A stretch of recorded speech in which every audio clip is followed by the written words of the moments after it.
দে মিল্লাত ছিলেন তিনি জামানার আমার শেরে বাংলা আমার শেরে বাংলা আজিজ গাউসে জামানা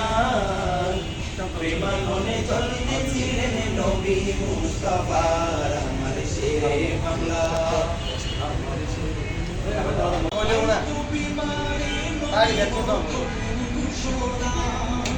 নবীর শানে বাকুতি তার সহ্য করলেন ঘোষণা নবীর শানে বাকুতি তার সহ্য হতো না তাই তো সাথে ওয়াইসুল করনি কথা থাকে সাথে ওয়াইসুল করনি কথা থাকে নবীর প্রেমিকে ভালোবাসে শেরে বাংলাকে নবীর আশিকে ভালোবাসে শেরে বাংলা শাহে মসজিদ শাফিউ প্রমাণ আমদারিল্লাহ